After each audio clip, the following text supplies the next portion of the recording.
সুপ্রিয় শিক্ষার্থী, শুভ সকাল।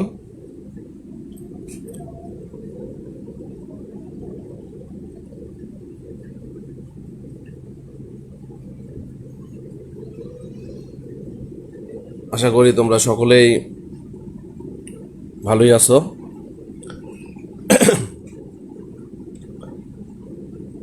নিরাপদে আছো। আজকে তোমাদের কৃষি শিক্ষা বিষয়ের দ্বিতীয় পত্রের তৃতীয় পরিচ্ছেদ নিয়ে, তৃতীয় এবং চতুর্থ পরিচ্ছেদের কিছু অংশ নিয়ে আমরা আলোচনা করব। যেহেতু এই বিষয়গুলো জাস্ট আলোচনা করার, এই জন্য আমরা হোয়াইট বোর্ড বা মার্কার এগুলো ব্যবহার করতেছি না। আইসিটি ক্লাসগুলোতে যেভাবে আমরা হোয়াইট বোর্ড মার্কার ব্যবহার করি, এগুলোতে খুব একটা বেশি প্রয়োজন হয় না। তবে আজকের যে বিষয়গুলো নিয়ে কথা বলবো, এগুলো খুব তথ্যবহুল এবং এগুলো তোমরা একটু নোট রাখবা, যাতে করে পরবর্তীতে তোমরা এই খাতা দেখে বা নোট দেখে এমসিকিউর জন্য প্রস্তুতি নিতে পারো। কিছু ইনফরমেশন থাকবে যেগুলো মনে রাখা একটু ডিফিকাল্ট, তো এগুলো একটু খাতায় নোট রাখবা।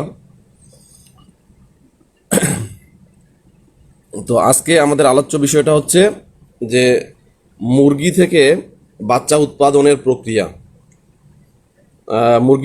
মুরগির বাচ্চা উৎপাদন অর্থাৎ ডিম ফুটানো, মুরগির বাচ্চা উৎপাদন বা ডিম ফুটানো, ডিম ফুটিয়ে আমরা কিভাবে বাচ্চা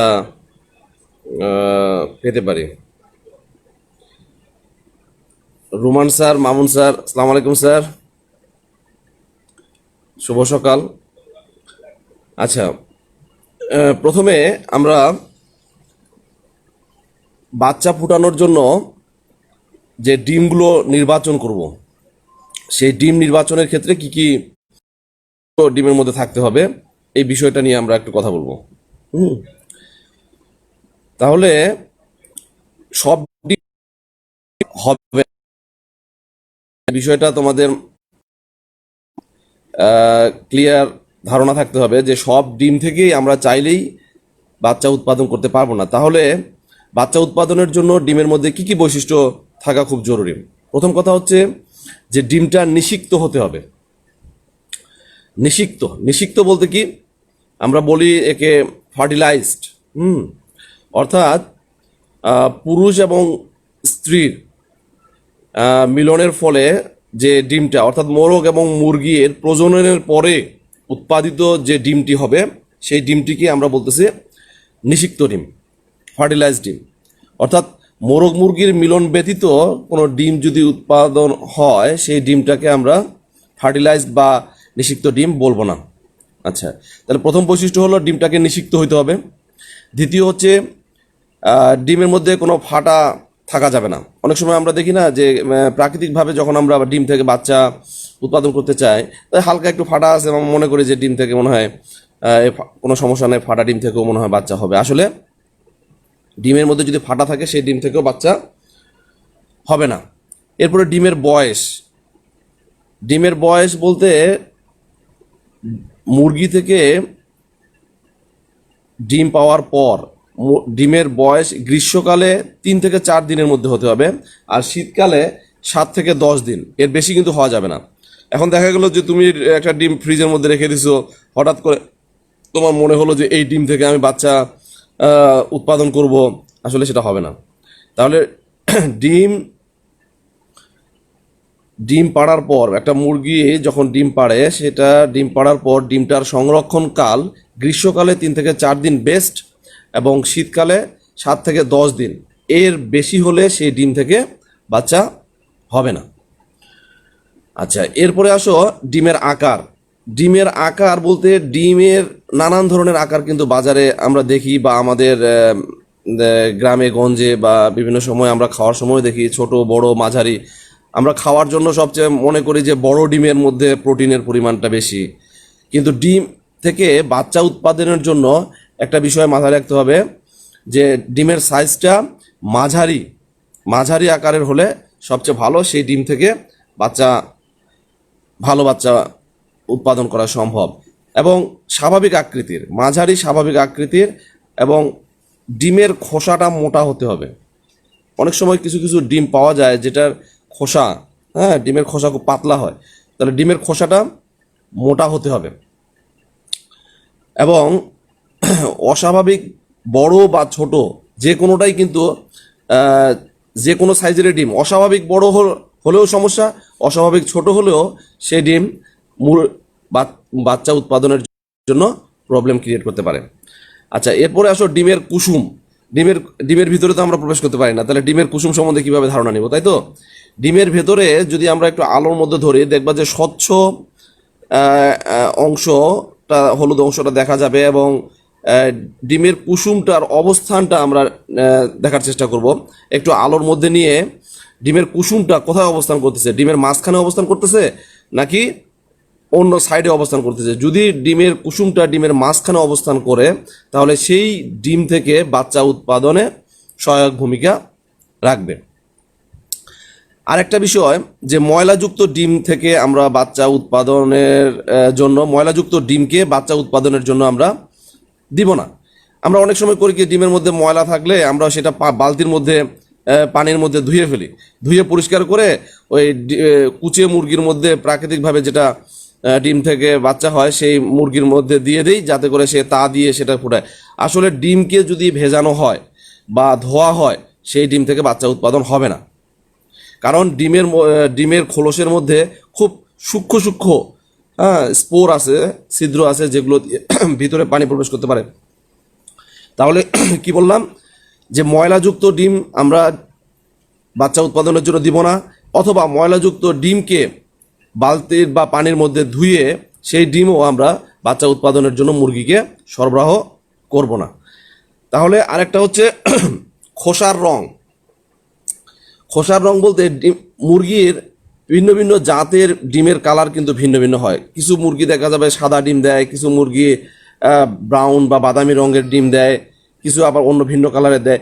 যে জাতের মুরগি যে কালারের ডিম দিয়ে অভ্যস্ত সেই রংটাই হলো ওই ডিমের জন্য স্বাভাবিক। বিষয়টা ক্লিয়ার? দেখা যাচ্ছে যে স্বাভাবিকভাবেই ব্রাউন কালারের ডিম দিয়ে থাকে, তো হঠাৎ করে দেখা গেলো যে একটা ডিম সাদা হয়ে গেছে, বা ব্রাউনের যে স্বাভাবিকতা সেটা নাই, সেটা গাঢ়, খুব গাঢ় বা খুব হালকা হয়ে গেছে। তাহলে সেই অস্বাভাবিকতা সম্পন্ন ডিমগুলোকে আমরা বাচ্চা উৎপাদনের জন্য ব্যবহার করব না। তাহলে মোটামুটি এই বৈশিষ্ট্যগুলো আমাদের থাকতে হবে যে বাচ্চা ফোটানোর জন্য আমরা কি ধরনের ডিম বাছাই করব। আমি আবার রিপিট করতেছি বৈশিষ্ট্যগুলো। সেটা হচ্ছে, এক হলো ডিমটা নিষিক্ত হতে হবে, ফাটা ডিম হওয়া যাবে না, ডিমের বয়স গ্রীষ্মকালে 3 থেকে 4 দিন এবং শীতকালে 7 থেকে 10 দিনের মধ্যে হতে হবে, ডিমের আকার স্বাভাবিক হতে হবে, দ্যাট মিন্স না ছোট না বড়, মাঝারি সাইজটাকে আমরা স্বাভাবিক সাইজ বলতেছি। ডিমের কুসুম অবশ্যই মাঝখানে থাকতে হবে, পরিষ্কার ডিম হতে হবে, ময়লাযুক্ত ডিম হওয়া যাবে না, এবং ময়লাযুক্ত ডিম হলে সেই ডিম ধোয়া যাবে না। দ্বিতীয় হচ্ছে ডিমের খোসার রং, যেটা আমরা বলছি যে স্বাভাবিক হতে হবে, যে জাতের যে রঙের ডিম দেয় সেই জাতটাই সেই মুরগি ডিমের জন্য স্বাভাবিক। আর একটা গুরুত্বপূর্ণ পয়েন্টে আমি বলতে ভুলে গেছি, সেটা হলো ডিমের ওজন। আমাদের ম্যাক্সিমাম ডিমেই সাধারণত একই ওজনের হয়ে থাকে, একটু 19-20 হয়, তবে বাচ্চা ফুটানোর জন্য স্ট্যান্ডার্ড ওজন হচ্ছে 50 থেকে 60 গ্রাম। একটা ডিমের ওজন যদি 50 গ্রাম থেকে 60 গ্রাম এর মধ্যে হয় তাহলে সেই ডিমটি বাচ্চা ফোটানোর জন্য উপযোগী। ওকে, তাহলে এই হলো আমাদের বৈশিষ্ট্য। বাচ্চা ফোটানোর ক্ষেত্রে আমরা কি ধরনের ডিম নির্বাচন করব। এরপরে আসা যাক পদ্ধতি, ডিম থেকে বাচ্চা উৎপাদনের পদ্ধতি। আমরা ক্লাসে হয়তো একটু আলোচনা করেছি, তারপরেও আমরা যেহেতু সময় পাচ্ছি অনেক, আমরা আর একটু ডিটেলস আলোচনা করি। এবং এমসিকিউর জন্য এখান থেকে তোমাদের যে কিছু কিছু গুরুত্বপূর্ণ পয়েন্টের কথা আমি বলবো, যেগুলো তোমরা মনে রাখবা, এমসিকিউতে খুব গুরুত্বপূর্ণ। আচ্ছা, ডিম ফুটানোর পদ্ধতি, সাধারণত ডিম ফুটানোর পদ্ধতিকে 2 ভাগে ভাগ করা যায়। একটা হচ্ছে প্রাকৃতিক পদ্ধতি আর একটা হচ্ছে কৃত্রিম পদ্ধতি। প্রাকৃতিক পদ্ধতি সম্বন্ধে অলরেডি তোমরা অনেকেই জানো যে একটা মুরগি যখন সাধারণ দেশীয় মুরগি সাধারণত 8 থেকে 10টি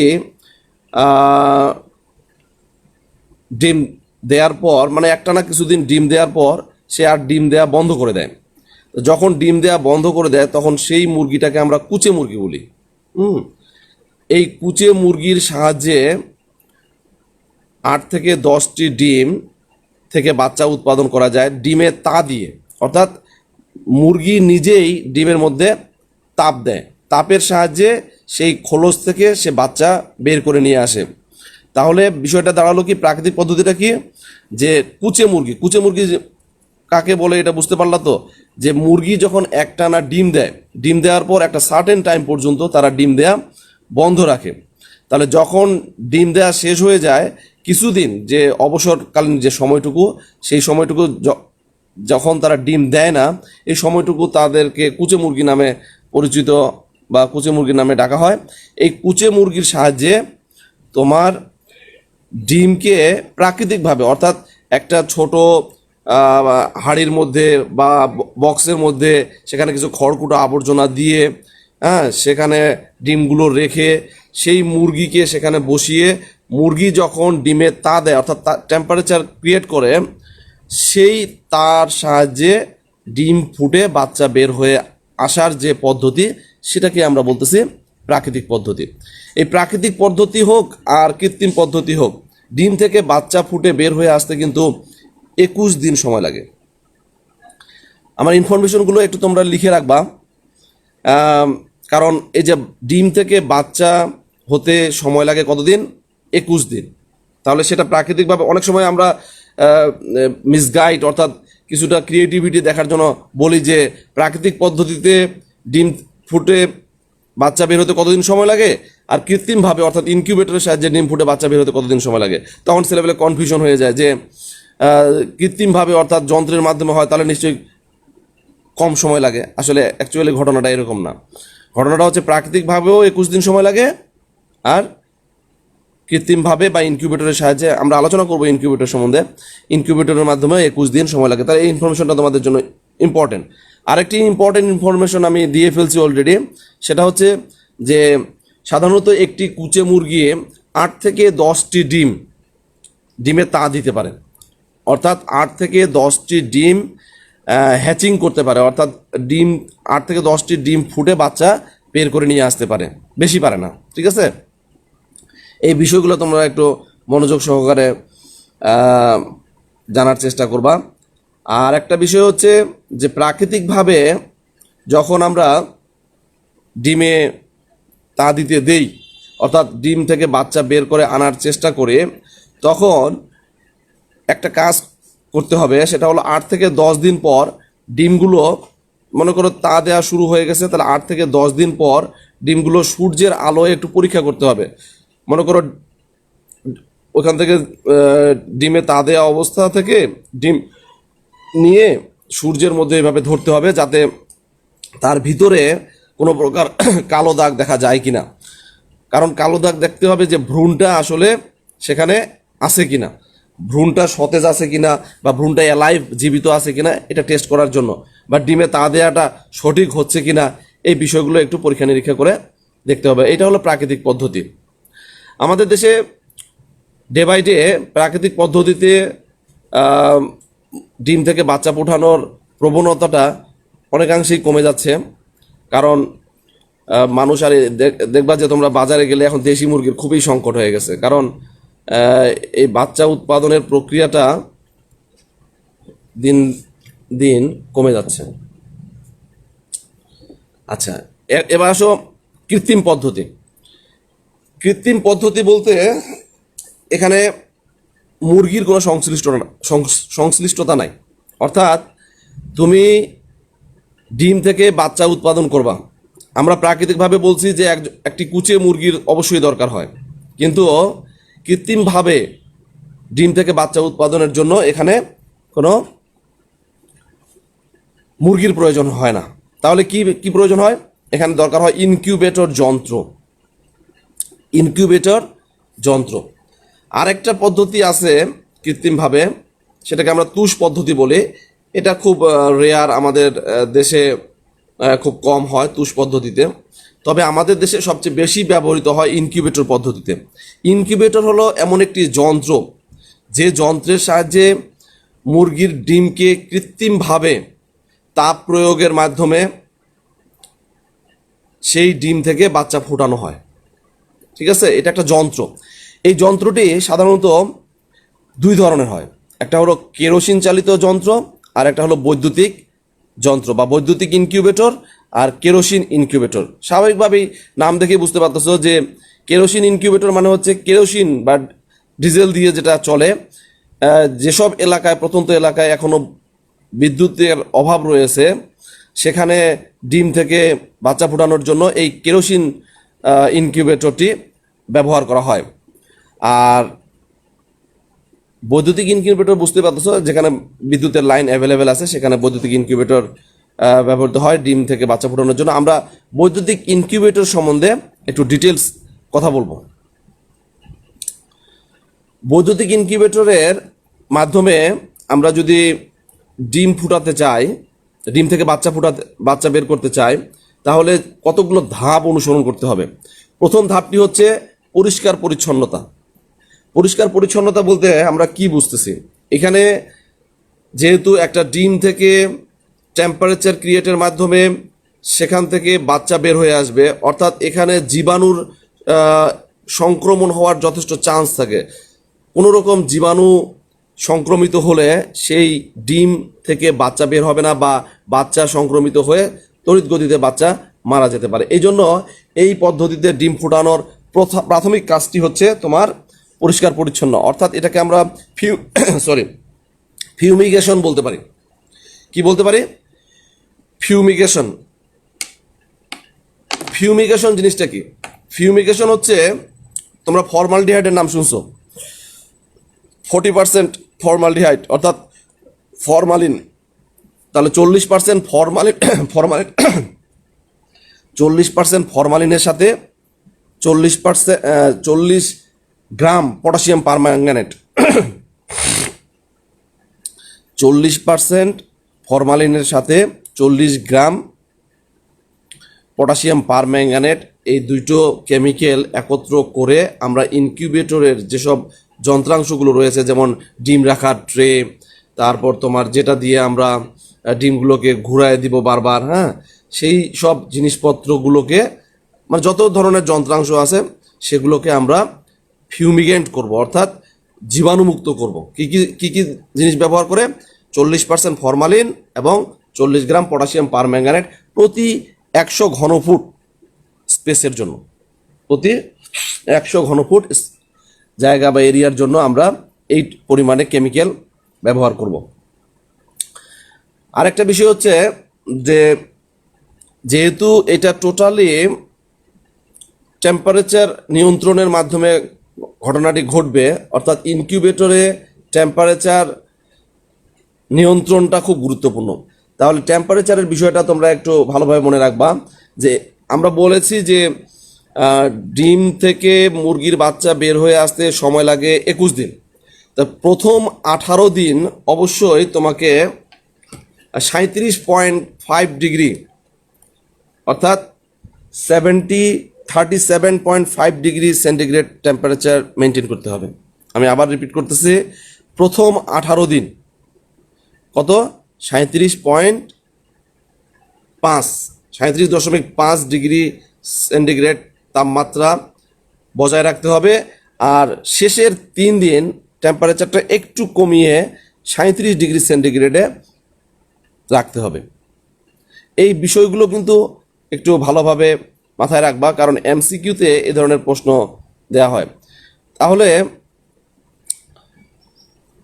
বলা হচ্ছে কি যে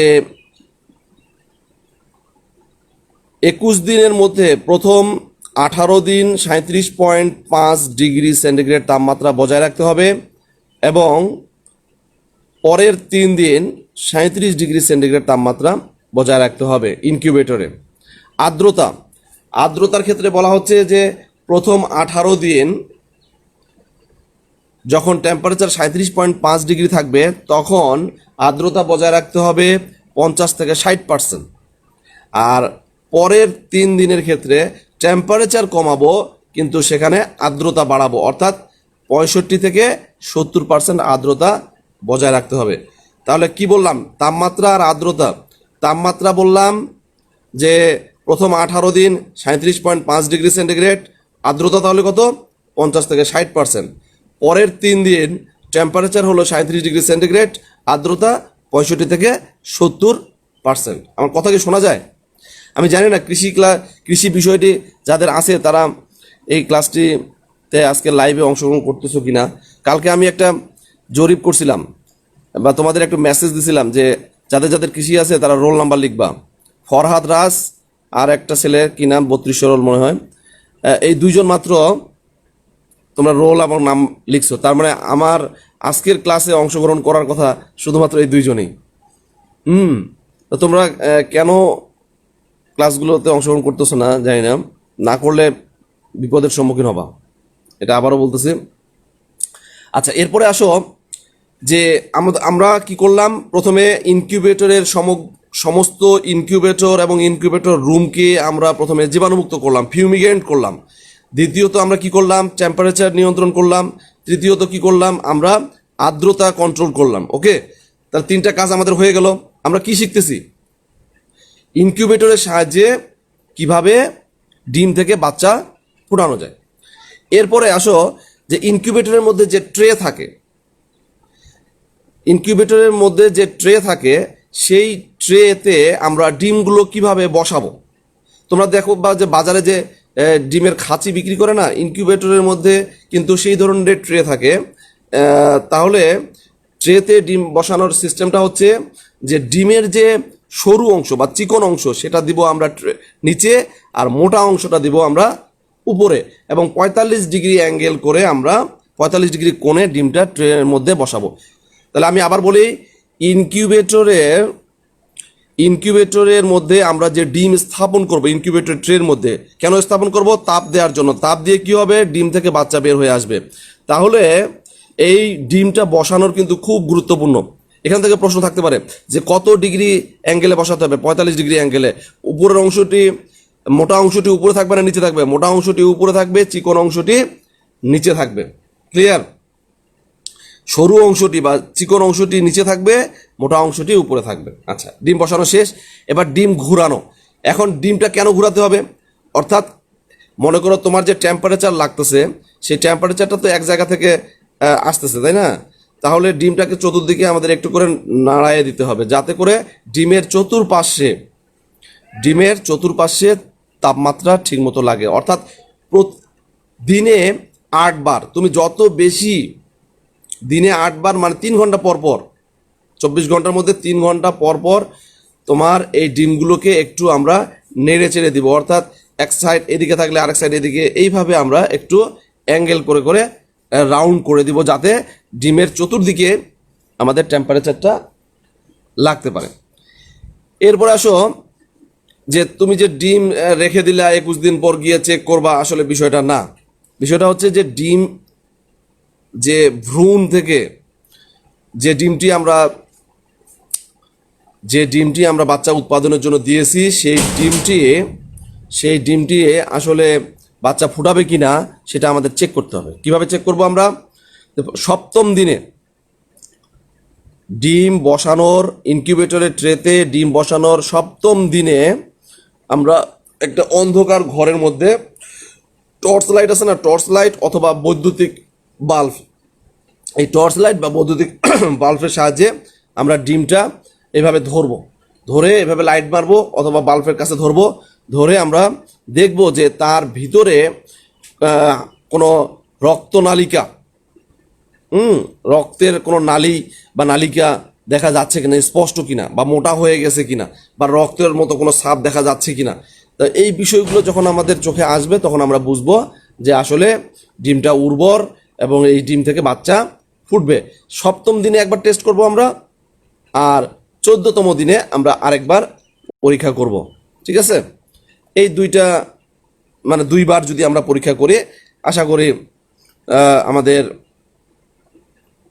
সাকসেসফুলি ডিম থেকে বাচ্চা আসবে আর কি। বায়ু চলাচলের ব্যবস্থা, বায়ু চলাচল কিন্তু একটা গুরুত্বপূর্ণ ফ্যাক্টর। এমন বলা হচ্ছে যে বাতাসে অক্সিজেনের পরিমাণ 21%, তাই না? এবং এখানে একটা বলা হচ্ছে যে অক্সিজেনের পরিমাণ 21% এবং কার্বন ডাইঅক্সাইডের শতকরা হার 2% এর বেশি হলে ডিম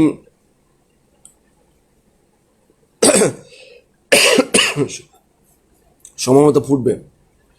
হ্যাঁ, 21% অক্সিজেন এবং 2% কার্বন ডাইঅক্সাইড। তার মানে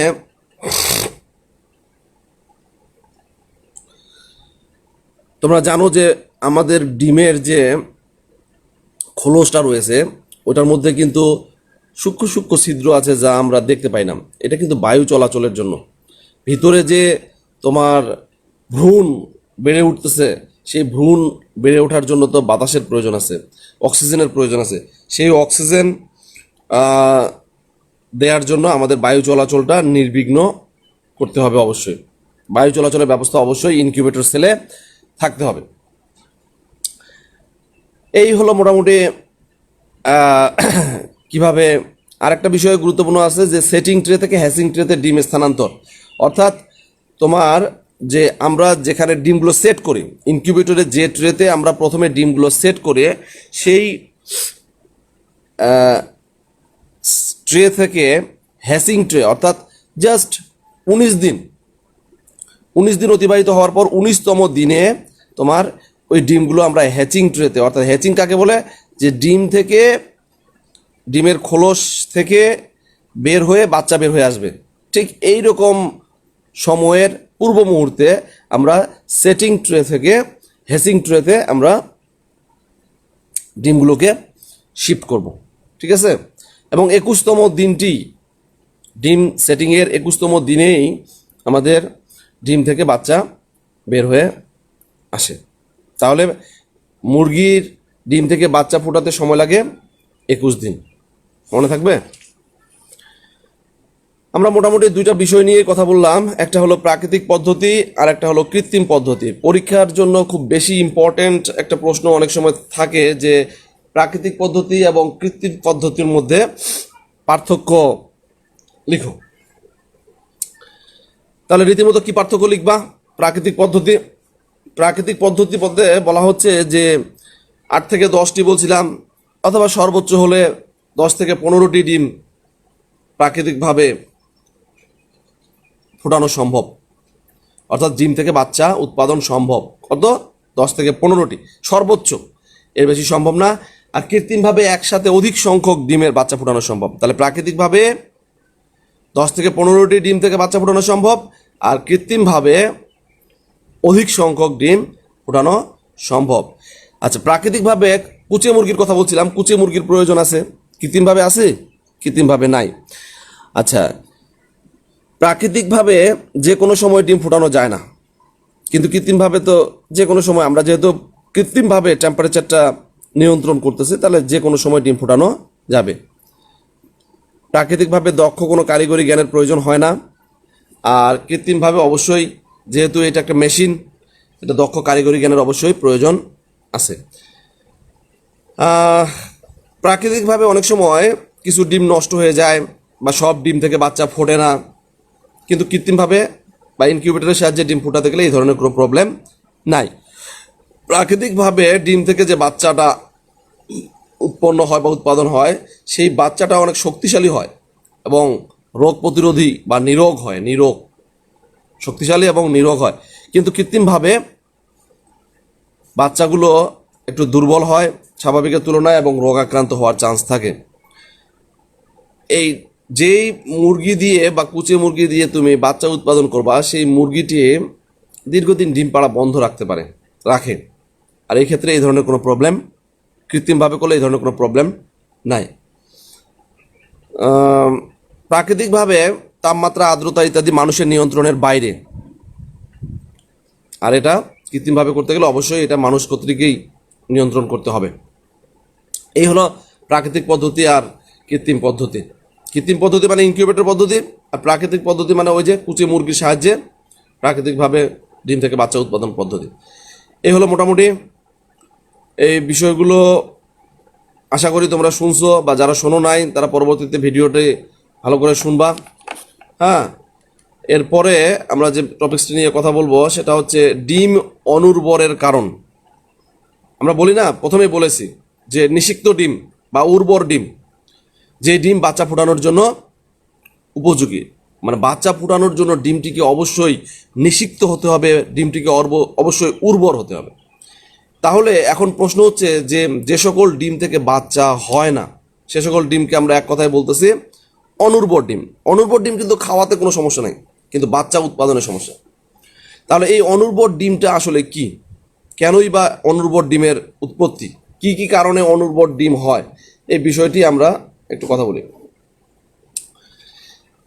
নিষিক্ত বা প্রজনন যেটাকে আমরা বলতেছি, প্রজননের মাধ্যমে মোরগ এবং মুরগির মিলনের ফলে যে প্রজনন ক্রিয়া সম্পন্ন হয়, সেই ক্রিয়া সম্পন্ন হওয়ার পর যে ডিমটা পাওয়া যায় মুরগি থেকে, সেটাকে আমরা বলতেছি নিষিক্ত ডিম বা উর্বর ডিম। তাহলে প্রজনন যদি কোনো কারণে না হয় এবং ডিম হাসে, তাহলে সেটাকে আমরা উর্বর ডিম বলবো না, কি বলবো? অনুর্বর ডিম। শুক্রাণুর মান অর্থাৎ প্রজনন হলেও যদি মোরগের মধ্যে, শুক্রাণু তো সাধারণত মোরগের মধ্যে থাকে, মোরগের মধ্যে যদি শুক্রাণুর মাত্রা কম থাকে সেক্ষেত্রেও ডিমটি অনুর্বর হওয়ার সুযোগ থাকে। এরপরে বলা হচ্ছে যে কোনো কারণে যদি মোরগের মধ্যে শুক্রাণু মারা গিয়ে থাকে, হ্যাঁ, মুরগির জরায়ুর মধ্যে শুক্রাণু প্রবেশ করার পরও যদি সেই শুক্রাণুটা ডেথ হয়, অ্যালাইভ না হয়, শুক্রাণু মৃত হয়, তাহলেও উর্বর ডিম উৎপাদন করা সম্ভব না। মোরগের যদি বয়স বেশি হয়ে যায়, হ্যাঁ, সেই ক্ষেত্রেও শুক্রাণুটা নিষ্ক্রিয় হয়ে থাকার সম্ভাবনা থাকে এবং সেখানেও উর্বর ডিম পাওয়া সম্ভব নয়। যদি মোরগ এবং মুরগির দেহে অতিরিক্ত ফ্যাট জমে বা তেল বা চর্বির মাত্রা বেশি হয়ে যায়, সেই ক্ষেত্রেও ডিম অনুর্বর হয়। মোরগ বা মুরগি যে কোনোটাই যদি বন্ধা হয়, হ্যাঁ, তাহলেও অনুর্বর ডিম হতে পারে। সুষম খাদ্যের অভাব, ঠিকমতো না খেলেও, হ্যাঁ, সুষম খাদ্যের অভাবের কারণেও ডিম অনুর্বর হতে পারে। ভিটামিন এবং খনিজের অভাব, যেমন তোমার আমরা বলছি যে প্রিন্সিপাল ম্যাডাম জি আসছেন, আসসালামু আলাইকুম ম্যাডাম। আমরা কি শিখতেছিলাম, কোন প্রশ্নটা, যে ডিম অনুর্বরের কারণ কি, ডিম অনুর্বর কেন হবে, বা ডিম থেকে বাচ্চা উৎপাদন সম্ভব হয় না কেন। তা ডিম থেকে বাচ্চা উৎপাদনের প্রথম শর্তটা আমরা বলছিলাম যে ডিম থেকে বাচ্চা উৎপাদন হতে গেলে ওই ডিমটাকে নিষিক্ত ডিম হতে হবে, ফার্টিলাইজড হতে হবে, অর্থাৎ উর্বর হতে হবে। এখন আমরা যে প্রশ্নটা নিয়ে এখন কথা বলতেছি যে তাহলে ডিম অনুর্বর হয় কেন, অনুর্বরের কারণ কি। তাহলে আমি আবার রিপিট করতেছি উত্তরগুলো, একটু মন দিয়ে শুনবা। সেটা হচ্ছে ডিম অনুর্বর হওয়ার অন্যতম কারণ হচ্ছে যে প্রজনন না হলে, অর্থাৎ আমরা জানি যে মোরগ এবং মুরগির মিলনের ফলে যদি যে ডিমটা উৎপন্ন হবে সেই ডিমটা হচ্ছে উর্বর ডিম বা ফার্টিলাইজড ডিম বা নিষিক্ত ডিম। যদি কোনো কারণে বা অনুপাতের দিক থেকেও আমরা জানি যে একটা রেশিও আছে মোরগ মুরগির, সেটা হলো 1:10। তাহলে এই 1:10 রেশিও যদি মেনটেন না হয়, তাহলে তাদের প্রজননে ব্যাঘাত ঘটবে এবং সেই ব্যাঘাতজনিত প্রজনন হলে বা প্রজননে বিঘ্ন হলে সেখান থেকে যে উৎপন্ন ডিম, সেই ডিমটা অবশ্যই অনুর্বর হবে, উর্বর হবে না। দ্বিতীয় পয়েন্টটা আমরা বলছি যে শুক্রাণুর মান, অর্থাৎ প্রজনন হলেও যদি মোরগের শুক্রাণুর গুণগত মান না থাকে, তাহলে সেখান থেকেও উৎপাদিত ডিম অনুর্বর হবে। তৃতীয়ত আমরা বলতেছি যে মোরগের বয়স বেশি হয়ে গেলে, অর্থাৎ বয়স্ক মোরগের শুক্রাণু সাধারণত নিষ্ক্রিয় থাকে এবং সেইখান থেকে উর্বর ডিম আশা করা যায় না, সেখান থেকে যে উৎপাদিত ডিম আসবে সেটা অনুর্বর ডিম আসবে। আরেকটা বলতেছি যে মোরগ অথবা মুরগি, এদের দেহে যদি পর্যাপ্ত ফ্যাট জমে, চর্বি জমে, সেখানে থেকেও যে ডিমটি উৎপন্ন হবে সেটাও আনফার্টিলাইজড অর্থাৎ অনুর্বর ডিম হবে।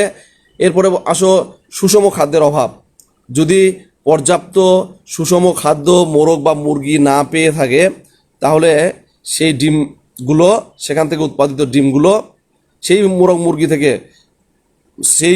মানে মুরগি থেকে উৎপাদিত ডিমগুলো অনুর্বর হবে, বাচ্চা উৎপাদনে সক্ষম হবে না। আবার আরেকটা বিষয় আছে যে আহ, অপরিষ্কার ডিম। অপরিষ্কার ডিম বলতে আমরা অনেক সময় দেখি যে ডিমের গায়ে মুরগির মল লেগে থাকে, তাহলে সেই ডিমটি আমরা যদি কোনো কারণে ধৌত করি, পানিতে ধুয়ে ফেলি, একটা জিনিস মনে রাখবা, আমি প্রথম ক্লাসে মানে প্রথমেই আলোচনা শুরুতেই বলছি যে ডিম কখনো পানিতে ধোয়া যাবে না খাওয়া ব্যতীত। অর্থাৎ খাওয়ার জন্য হলে তুমি ডিম পানিতে ধুইতে পারবা, কিন্তু ডিম থেকে যদি তুমি বাচ্চা উৎপাদন করতে চাও সেই ডিম কখনো পানিতে ধোয়া যাবে না। পানিতে ধোয়া মাত্রই সেই ডিমটি অনুর্বর বা আনফার্টিলাইজড হয়ে যাবে, কারণ যে পোর স্পেস আছে অর্থাৎ ডিমের গায়ে যে সূক্ষ্ম কণা থাকে সেইটার ভিতর দিয়ে পানি ভিতরে প্রবেশ করতে পারে। রোগাক্রান্ত মোরগ মুরগি থেকেও, রোগাক্রান্ত মোরগ মুরগির প্রজননের ফলেও যদি ডিম উৎপন্ন হয় এবং সেই ডিম কখনোই উর্বর হবে না বা নিষিক্ত হবে না। তো এই বিষয়গুলো আমাদের মনে রাখতে হবে যে ডিম অনুর্বর কেন হয়। আচ্ছা, তাহলে আমরা মোটামুটি আজকে যে টপিকসগুলো নিয়ে কথা বললাম সেটা আমি আরেকবার রিপিট করি। সেটা হলো, প্রথমে আমরা কথা বলেছি যে বাচ্চা ফুটানোর জন্য কি ধরনের ডিমের প্রয়োজন। আচ্ছা, এই প্রশ্নটা কিন্তু ঘুরিয়েও আসতে পারে যে এখানে বলা হচ্ছে যে বাচ্চা ফুটানোর ডিম বাছাই করবা, বাচ্চা ফোটানোর জন্য কি ধরনের ডিম বাছাই করবা। এই প্রশ্নটা যদি ঠিক এইভাবে আসে যে উর্বর ডিমের বৈশিষ্ট্য কি, তাহলেও কিন্তু তোমাকে এই পয়েন্টগুলোই লিখতে হবে যে ডিমটা নিষিক্ত হবে, ডিমটা ফাটা থাকা যাবে না, ডিমের বয়স 3 থেকে 4 দিন বা শীতকালে 7 থেকে 10 দিনের মধ্যে হবে, ডিমের আকার স্বাভাবিক বা মাঝারি হতে হবে, ডিমের কুসুম অবশ্যই ডিমের মাঝখানে থাকতে হবে, ডিম অবশ্যই পরিষ্কার হতে হবে, ডিমের গায়ে মুরগির মল লেগে থাকা যাবে না, ডিমকে পানিতে ধোয়া যাবে না, ডিমের ওজন 50 থেকে 60 গ্রামের মধ্যে হতে হবে এবং খোসার রং অবশ্যই স্বাভাবিক হতে হবে। যে জাতের মুরগির ডিমের রং যেরকম সেই জাতের ডিমের সেই রঙে থাকতে হবে, অন্য কোনো রং হলে সেটাকে অস্বাভাবিক রং হিসাবে আমরা ট্রিট করব। তাহলে এটা আমরা প্রথমে কথা বলে নিচ্ছি, আমি আরেকবার রিপিট করলাম। তাহলে বাচ্চা ফুটানোর জন্য ডিম বাছাইয়ের কী কী বৈশিষ্ট্য থাকতে হবে, অর্থাৎ উর্বর ডিমের কী কী বৈশিষ্ট্য থাকতে হবে। এরপরে আমরা আলোচনা করলাম যে ডিম ফুটানোর পদ্ধতি, প্রাকৃতিক পদ্ধতি, কৃত্রিম পদ্ধতি এবং ইনকিউবেটর সম্বন্ধে যে ইনফরমেশনগুলো তোমাদের দেওয়া হলো, যে টেম্পারেচার, হিউমিডিটি বা অন্যান্য যে ফাংশন, কতদিনের ডিম থেকে বাচ্চা বের হবে এবং তোমার কতবার এটাকে অর্থাৎ ট্রের মধ্যে উলট পালট করে দিতে হবে, অর্থাৎ তাপমাত্রা বজায় রাখার জন্য, চতুর্দিকে যেন তাপমাত্রা বজায় থাকে সেই ক্ষেত্রে কীভাবে নেড়ে চেড়ে দিতে হবে এবং কত ডিগ্রি অ্যাঙ্গেলে ট্রের মধ্যে ডিমটা বসাতে হবে। এই যে 45 ডিগ্রি অ্যাঙ্গেলে ডিমের চিকন অংশটা নিচে, মোটা অংশটা ট্রের উপরে রাখতে হবে। এই যে বিষয়গুলো, এগুলো কিন্তু তোমাদের খুব ভালোভাবে মনে রাখতে হবে। এরপরে আমরা আলোচনা করলাম কি যে প্রাকৃতিক পদ্ধতি এবং কৃত্রিম পদ্ধতিতে বাচ্চা ফোটানোর জন্য কি ধরনের কি কি পার্থক্য লাগবে। এই প্রশ্নটা কিন্তু অধিকাংশ সময় পরীক্ষায় আসে যে প্রাকৃতিক পদ্ধতিতে বাচ্চা ফোটানো আর কৃত্রিম পদ্ধতিতে বাচ্চা ফোটানো, এটার মধ্যে পার্থক্য কি। কিছু কিছু তোমরা এমন পার্থক্য লেখো যে মূল বিষয়টাকে তোমরা এড়িয়ে যাও। প্রথম পার্থক্যটা লেখার ক্ষেত্রে তোমাকে এখানে প্রথম যে গুরুত্বটা দিতে হবে যে কৃত্রিমভাবে আমরা ডিম থেকে বাচ্চা ফোটানোর প্রথম যে সুবিধাটা পাই সেটা হচ্ছে একসঙ্গে অসংখ্য বাচ্চা আমরা ফোটাতে পারি। এইটা হলো একটা মেজর পার্থক্য। তা না করে তোমরা কি বলবা যে কোথায় এক জায়গায় মুরগি লাগে, এক জায়গায় মুরগি লাগে না, এটা তো বাবা সবাই জানে। কৃত্রিমভাবে ডিম ফুটাতে গেলে মুরগি লাগবে না, এটা তো এটাকে একটা যে জীবনে কোনোদিন পড়াশোনা করে নাই সেও কিন্তু এটা বলতে পারবে, তাই না? তোমাকে এমন কিছু গুরুত্বপূর্ণ পয়েন্টের কথা উল্লেখ করতে হবে যেগুলো সাধারণ মানুষের পক্ষে বলা অসম্ভব, তাহলেই না বলা হবে যে তুমি পড়ে আনসার দিচ্ছ, তাই না? আচ্ছা, যেমন প্রাকৃতিকভাবে বাচ্চা ডিম থেকে যে বাচ্চাটা হয় সেই বাচ্চাটা শক্তিশালী হয়, নিরোগ হয়, তার রোগ প্রতিরোধ ক্ষমতা কিন্তু বেশি থাকে। আর কৃত্রিমভাবে যেটা হয় ইনকিউবেটরের মাধ্যমে সেই বাচ্চাটা রোগাক্রান্ত হয় এবং স্বাভাবিকের তুলনায় একটু দুর্বল হয়ে পড়ে। আর তুমি বলবা যে প্রাকৃতিকভাবে তাপমাত্রা এবং আর্দ্রতা নিয়ন্ত্রণের কোনো প্রয়োজন হয় না, এটা এখানে মানুষের কোনো হাত নেই। কিন্তু কৃত্রিমভাবে অর্থাৎ ইনকিউবেটরের সাহায্যে টেম্পারেচার যে বলছিলাম যে প্রথম 18 দিন ইনকিউবেটরে 37.5 ডিগ্রি সেন্টিগ্রেড এবং পরের 3 দিন 37 ডিগ্রি সেন্টিগ্রেড তাপমাত্রা নিয়ন্ত্রণ করতে হবে ইনকিউবেটরে। আবার হিউমিডিটির কথা বলছিলাম, আর্দ্রতা কি বলছিলাম, যে 50 থেকে 60% প্রথম 18 দিন, আর পরের 3 দিন আমি কি বলেছি যে 65 থেকে 70% হিউমিডিটি বজায় রাখতে হবে। অর্থাৎ পরের 3 দিন টেম্পারেচার কমবে, হিউমিডিটি বাড়বে। ঠিক আছে, এই বিষয়টা মাথায় রাখবা। তাহলে অনুর্বর ডিম অনুর্বরের কারণ কি, এই বিষয়গুলো নিয়ে আমরা কথা বললাম। তাহলে আমাদের দ্বিতীয় পরিচ্ছেদের যে বিষয়গুলো নিয়ে কথা বলার ছিল, মোটামুটি এগুলো আমরা কথা বলে ফেলেছি। এখন আমরা কথা বলবো কিছু মুরগির রোগ ব্যবস্থাপনা নিয়ে। আজকে ডিম থেকে বাচ্চা ফোটানো, ডিমের বৈশিষ্ট্য, উর্বর ডিম অনুর্বর ডিমের বৈশিষ্ট্য এবং প্রাকৃতিক ও কৃত্রিম পদ্ধতিতে ডিম ফোটানোর পাশাপাশি আমরা রোগ ব্যবস্থাপনা সম্বন্ধে 10-15 মিনিট একটু কথা বলবো। তোমরা একটু মনোযোগ সহকারে শুনবা, ঠিক আছে? কারণ মুরগির রোগ ব্যবস্থাপনা থেকে তোমাদের পরীক্ষায় প্রশ্ন থাকবেই। আচ্ছা, মুরগির যে রোগগুলো হয় সেই রোগগুলোকে আমরা সাধারণত 4 ভাগে ভাগ করে থাকি। 4 ভাগে কীরকম, যে প্রথমে হলো ভাইরাসজনিত রোগ, ব্যাকটেরিয়াজনিত রোগ, ছত্রাকজনিত রোগ, আর একটা হচ্ছে পরজীবী। পরজীবী বোঝো তো, পরের আশ্রয়ে জীবন ধারণ করে, অর্থাৎ এই যে তোমার কৃমি, উকুন বা মাইকোপ্লাজমা, এগুলোকে আমরা পরজীবী বলি। তাহলে 4টা ক্যাটাগরিতে আমরা মুরগির রোগগুলোকে চিহ্নিত করতেছি। একটা হলো ভাইরাসজনিত রোগ, একটা হলো ব্যাকটেরিয়া, একটা হলো ছত্রাক, আর একটা হলো পরজীবীজনিত রোগ। অনেক সময় তোমাদের পরীক্ষায় থাকে যে নিম্নের রানীক্ষেত রোগটি, ধরো একটা এক্সাম্পল বললাম যে রানীক্ষেত রোগটি কোন জীবাণুর কারণে হয়। এখন তুমি দেখা গেল যে ভাইরাস, ব্যাকটেরিয়া, প্রোটোজোয়া ইত্যাদি দেওয়া আছে, তাহলে তুমি জানো না, তাহলে বলতে পারবে না। তাহলে রানীক্ষেত রোগটি হচ্ছে ভাইরাসজনিত। তাহলে ভাইরাসজনিত কী কী রোগ আছে দেখো, তোমরা জানো যে bird flu, avian influenza. Bird flu একটা খুব ভয়াবহ রোগ, খুব মারাত্মক ক্ষতিকর রোগ মুরগির জন্য। এই বার্ড ফ্লু, রানীক্ষেত, বসন্ত, গাম্বুরো। তাহলে কি বললাম, কয়েকটা মেজর রোগের নাম তোমরা মনে রাখবা: বার্ড ফ্লু, রানীক্ষেত, গাম্বুরো, আর হলো বসন্ত। এই 4টা মেজর রোগ মুরগির, যেগুলো ভাইরাসের কারণে হয়ে থাকে। আমরা ইদানিং করোনার মধ্যে আছি, তো করোনাও কিন্তু ভাইরাসের একটা খুব ইম্পর্ট্যান্ট বিষয় হচ্ছে কি, যে এটার মানে রোগ হয়ে যাওয়ার পর ট্রিটমেন্টের ব্যবস্থা নেই। তাহলে কি করা লাগে আমাদের, আগেই এটাকে কিভাবে প্রতিরোধ করা যায়, হ্যাঁ, মানে এটাকে কিভাবে হতে দেয়া যাবে না। এই ভাইরাসের ব্যাপারটা হলো এরকম, ঠিক আছে?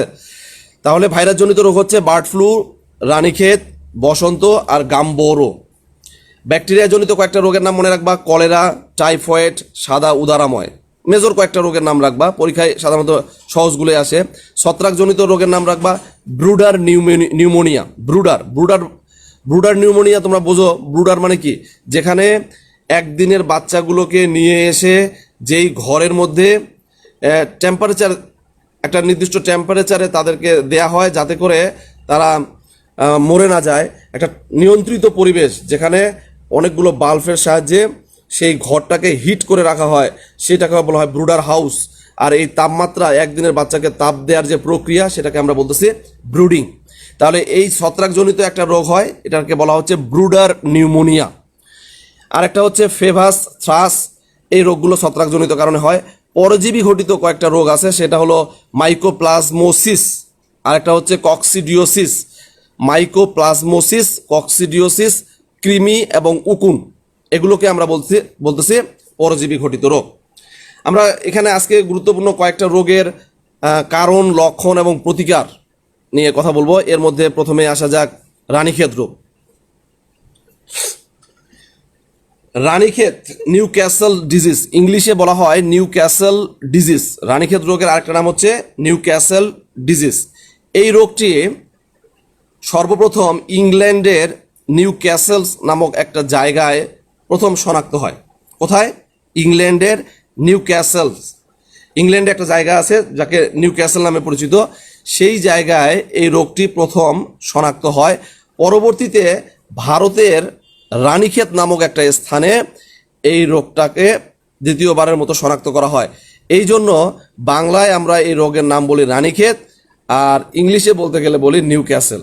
খুব একটা মজার ব্যাপার, দেখো এই যে রানীক্ষেত বলো আর নিউ ক্যাসেল বলো, একটা মুরগির একটা রোগ হিসাবে আমরা এতদিন জানতাম, কিন্তু বেসিক্যালি এখানে তোমরা কি জানলা যে দুইটা জিনিস, একটা হলো ইংল্যান্ডের একটি জায়গার নাম আছে নিউ ক্যাসেল, আর ভারতের আরেকটি জায়গার নাম আছে রানীক্ষেত।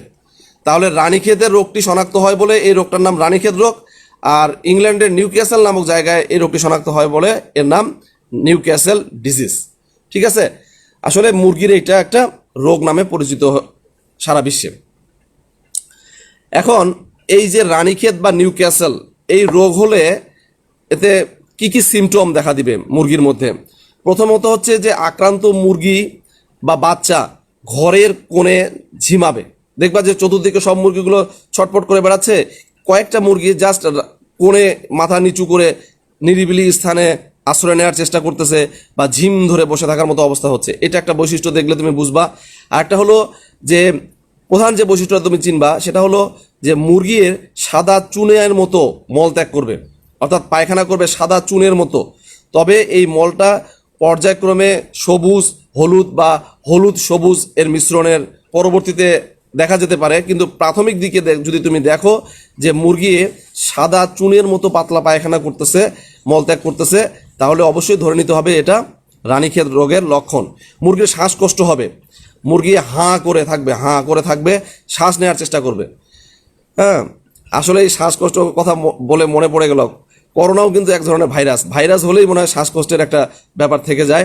কারণ আমরা মুরগির যে লক্ষণটি পড়তেছি এটা হলো ভাইরাস জনিত একটি রোগ। রানীক্ষেত রোগ হচ্ছে ভাইরাস জনিত একটি রোগ।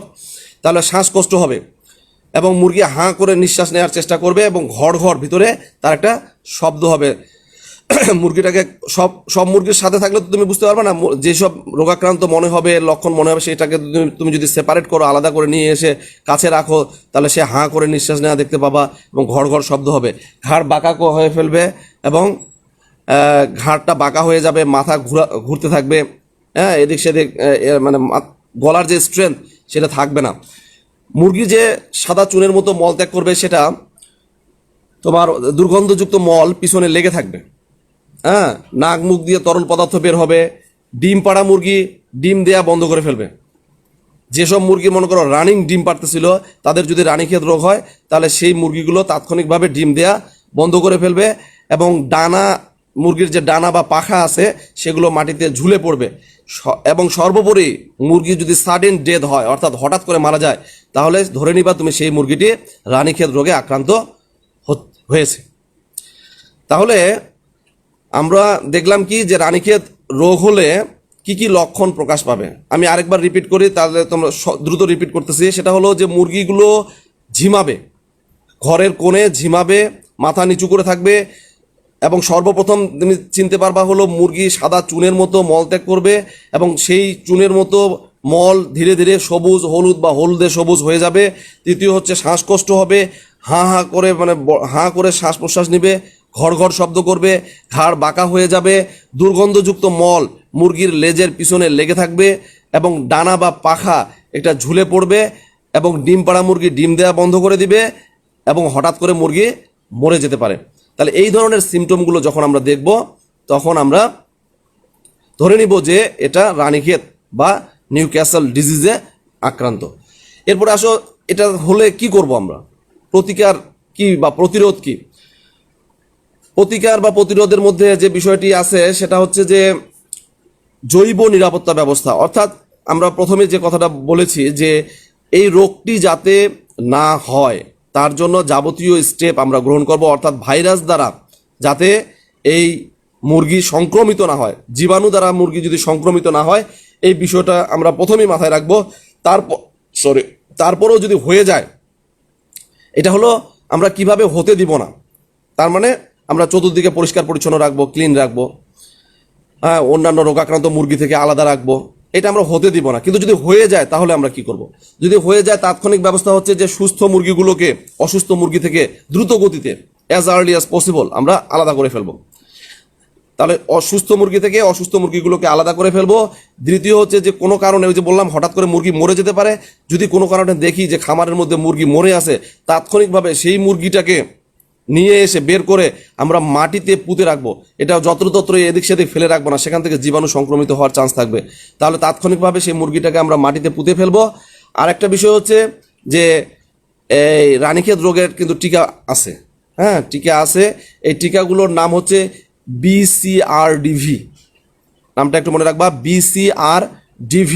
অর্থাৎ এই রানীক্ষেতের যে আমরা যে বাচ্চা নিয়ে আসি খামারে, অর্থাৎ 7 দিন এবং 21 দিনের বয়সের বাচ্চাকে 7 দিন এবং 21 দিনের বয়সের মুরগিকে তোমার BCRDV প্রত্যেকটা মুরগির 2 চোখে 1 ফোঁটা করে আমরা দিব। 7 দিনের বয়সের বাচ্চাকে দিব, 21 দিন বয়সের বাচ্চাকে আমরা দিব। আর 2 মাসের বেশি বয়স যদি হয়ে যায় মুরগির, তাহলে সেখানে আর চোখের মধ্যে দিব না, সেখানে আমরা মুরগির ওই রানের মধ্যে ওই RDV, এটাকে বলা হয় RDV। তাহলে RDV ইনজেকশন আকারে 1 cc আমরা মুরগির রানের মধ্যে পুশ করব। তাহলে আমরা আরেকবার টিকার ব্যাপারটা একটু বুঝে নেই।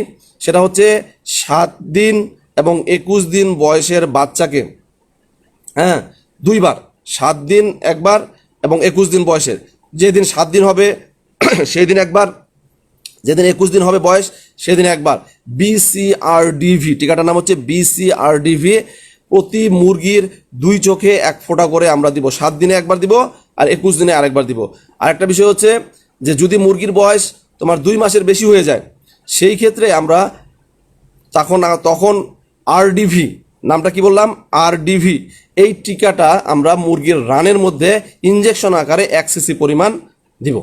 তাহলে আশা করি তখন আমাদের এই মুরগিটা অনেকটা নিরাপদ হয়ে যাবে। তবে এই রোগ যাতে না হয় এই ব্যবস্থায় আমাদের গ্রহণ করাই ভালো, কারণ এই রোগ হয়ে গেলে আসলে মুরগিকে বা খামারকে বাঁচানো খুব টাফ হয়ে যায়। শত শত মুরগি এই রোগের কারণে মরে যায়। আক্রান্ত হওয়ার পর আসলে এর কোনো চিকিৎসা নাই, কারণ এই টিকাগুলো আমরা দিচ্ছি যাতে মুরগিটা আক্রান্ত না হয়, ঠিক আছে? আক্রান্ত হয়ে গেলে এর কোনো আর ট্রিটমেন্ট নাই। এরপরে যে রোগটা নিয়ে আমরা কথা বলবো সেটা হচ্ছে বার্ড ফ্লু। তোমরা অনেকেই নাম শুনেছো যে বার্ড ফ্লু বা এভিয়ান ইনফ্লুয়েঞ্জা বাংলাদেশে সর্বপ্রথম 2007 সালে এই রোগটি প্রথম শনাক্ত হয়। 2007 সালে, এই সালটা মনে রাখবা, এভিয়ান ইনফ্লুয়েঞ্জা। তাহলে এভিয়ান ইনফ্লুয়েঞ্জা বা বার্ড ফ্লু এটা কোন জীবাণুর কারণে হয়? ভাইরাসের কারণে হয়। এবং প্রতি বছর এটা আমাদের দেশে একটা মহামারীর মতো হয়ে গেছে। প্রতি বছর লাখ লাখ মুরগি আমাদের দেশে এই বার্ড ফ্লুর কারণে মারা যাচ্ছে। 1968 সালে 1968 প্রথম হংকংয়ে এই রোগটি শনাক্ত করা হয়। 1968 সালে হংকংয়ে প্রথম এই বার্ড ফ্লু বা এভিয়ান ইনফ্লুয়েঞ্জা শনাক্ত করা হয়। বাংলাদেশে আমরা শনাক্ত করতে পারি 2007 সালে।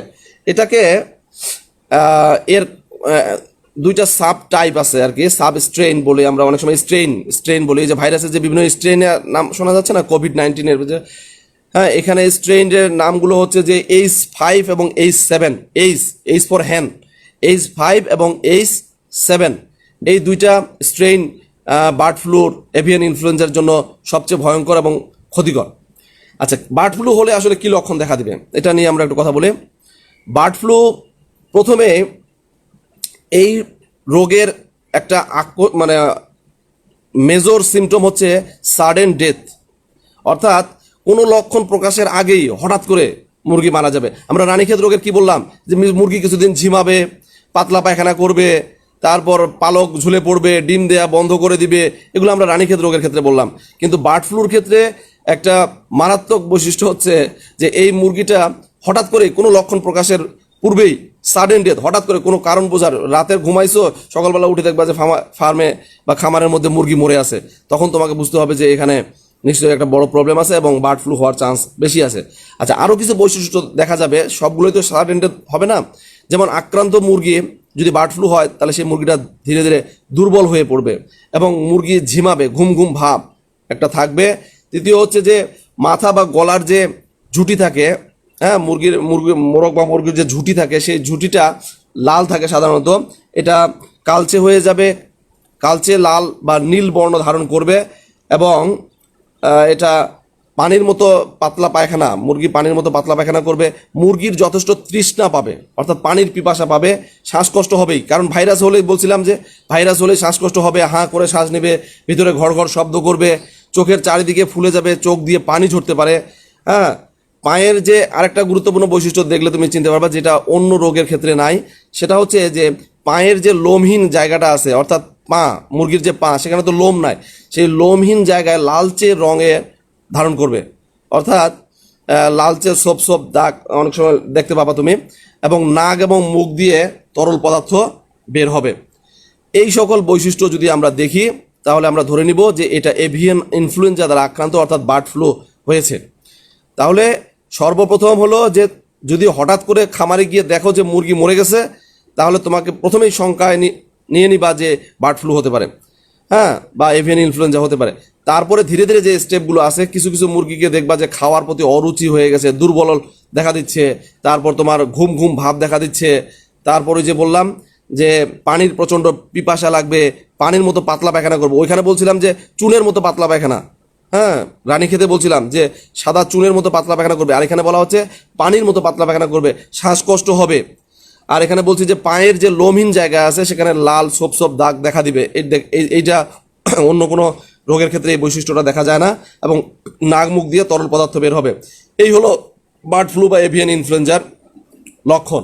তাহলে কিভাবে প্রতিকার আমরা করতে পারি? আমাদের সময় প্রায় শেষে হয়ে গেছে, আমরা এটা আলোচনা করে শেষ করে দেব। তাহলে আমরা কিভাবে প্রতিকার করতে পারি? প্রতিকারের ক্ষেত্রে ওই যে বলছি, prevention is better then cure, প্রতিকারের চেয়ে প্রতিরোধ ভালো, prevention is better then cure. এই যে কোনো ভাইরাস ডিজিজের ক্ষেত্রে তোমরা এই জিনিসটা মাথায় রাখবা, হ্যাঁ, কারণ রোগটা যাতে হতে না পারে এই জন্য যে আমাদের কি বলেছে জৈব নিরাপত্তা ব্যবস্থা, অর্থাৎ পরিষ্কার পরিচ্ছন্নতা, জীবাণুমুক্ত রাখা, সার্বক্ষণিক, যাতে কোনো ভাইরাস অ্যাটাক না করতে পারে, এই বিষয়টা আমাদের মাথায় রাখতে হবে।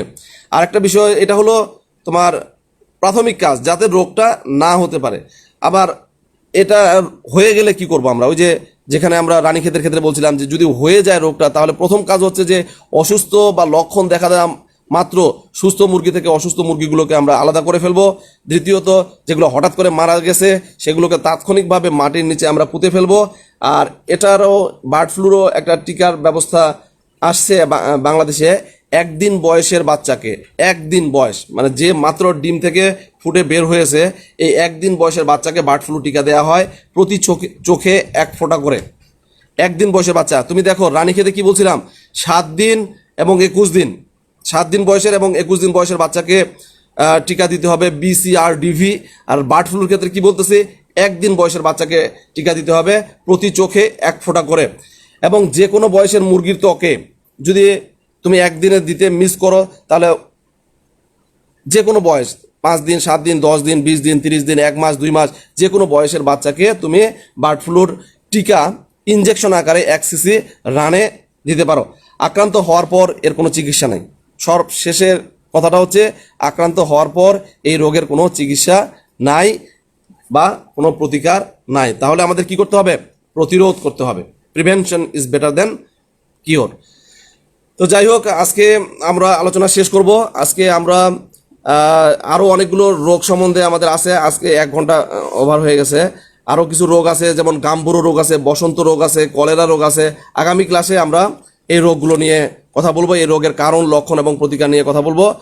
আজকে আমরা শেষ করব। তাহলে তোমরা আজকে যে ক্লাসগুলো আলোচনা হলো, ক্লাসের মধ্যে যেগুলো আলোচনা হলো, যে কিভাবে তুমি ডিম বাছাই করবা বাচ্চা উৎপাদনের জন্য, সেই ডিম উর্বর হতে গেলে কি কি বৈশিষ্ট্য থাকতে হবে, ডিম অনুর্বর হতে গেলে কি কি বৈশিষ্ট্য থাকতে হবে, ডিম ফুটানোর যে পদ্ধতিগুলো আছে বাচ্চা উৎপাদনের, সেটা প্রাকৃতিক পদ্ধতি, কৃত্রিম পদ্ধতিতে যে টেম্পারেচার, হিউমিডিটি এবং ট্রেতে বসানোর যে নিয়মকানুন, হ্যাঁ, এবং কতদিনে আমরা এগুলোকে নাড়াচাড়া করে দিব, কতদিনে 7 দিন এবং 14 দিন আমরা এগুলোকে টর্চ লাইট বা বাল্বের সাহায্যে দেখবো যে তার ভ্রূণটা বৃদ্ধি পাচ্ছে কিনা।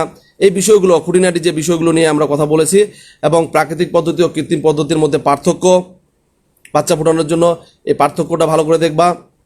মুরগির রোগ ব্যবস্থাপনা নিয়ে কথা বলেছি। আমরা আরও বলবো আগামী ক্লাসে, সেটা হলো ভাইরাস জনিত কী কী রোগ আছে, ব্যাকটেরিয়া জনিত কী কী রোগ আছে, ছত্রাক জনিত কী কী রোগ আছে এবং পরজীবী ঘটিত কী কী রোগ আছে। আজকে আমরা 2টা রোগের কারণ, লক্ষণ এবং প্রতিকার। আচ্ছা, তোমরা অনেক সময় একটা জিনিস ভুল করো, এটা আমি একটু সতর্ক করে দিতে চাই, যে ধরো দেখা গেল যে মুরগির রানীক্ষেত রোগের কারণ কি। এই কারণ বলতে এখানে আসলে স্পেসিফিক তোমাকে এক কথায় উত্তর দিবা, কারণ বলতে বোঝানো হচ্ছে